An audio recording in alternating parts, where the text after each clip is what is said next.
እርግጥ ይሄ ጾም እኛ ስንቆጥረው 55 ቀን ሊመጣ ይችላል። ምክንያቱም 15ቱ ቅዳሜና እሁዶች ናቸው።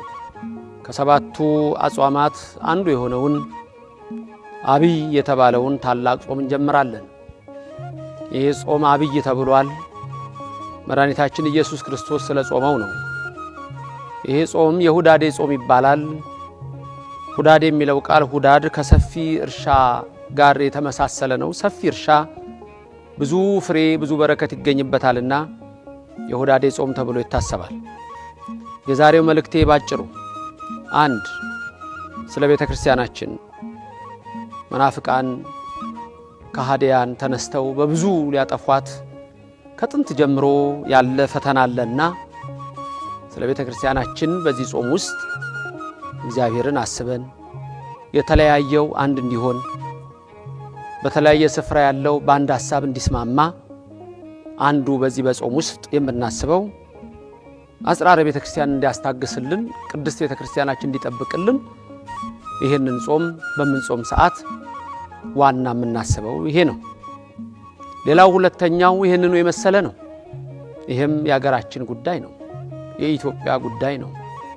በዚህ ጾም ውስጥ እግዚአብሔርን ልንለምነው የሚገባው አንዱ እግዚአብሔር ምሕረትን እግዚአብሔር ቸርነትን ሰጥቶ ልክ ባለፈው ስናስበው የነነዌን ጾም እንዳሰብን እግዚአብሔር እንደ ደመና መጥቶ የነበረውን ሰዓት ገፎ እንደወሰደላቸው ይልቁንም በዚህ በአብይ ጾም ደግሞ ምሕረቱንና ይቅርታውን ቸርነቱንና በጎነቱን ለምነን አዎ የሰላም ሀገር ይኖረን ዘንድ ሁሉ ጊዜ ልንጸልይ ይገባል።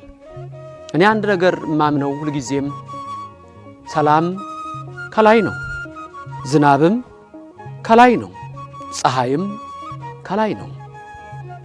እግዚአብሔር ሁሉን ያውቃል፣ ሁሉንም ይችላል፣ ያውቅበታል። እንድንሞት የሚያደርግ እግዚአብሔር እንድንወለድም መጀመሪያ ያደረገ እሱ ነው።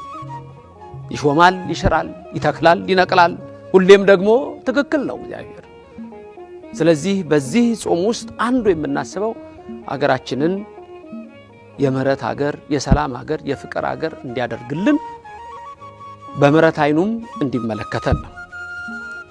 ሌላው በተለያየ ቦታ በስቃይ በመከራ ያሉ በእስር ቤት ውስጥ የሚንገላቱ ሰው ቤት ውስጥም ሆነው ሰው ቤት እስር ቤት የሆነባቸው ወገኖቻችን በተለያየ ዓለም ላይ የተበተነው ሕዝባችን ባሉበት እግዚአብሔር መልካም የሆነውን ነገር ያደርግላቸው ዘንድ መጸለይ ነው።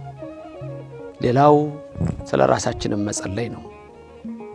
እግዚአብሔር ሕይወታችን እንዲባርክ ኑሯችን እንዲቀድስ ፍቅርና ሰላም እንዲሰጠን ሁሉ ጊዜ ልንማጸነው ይገባል።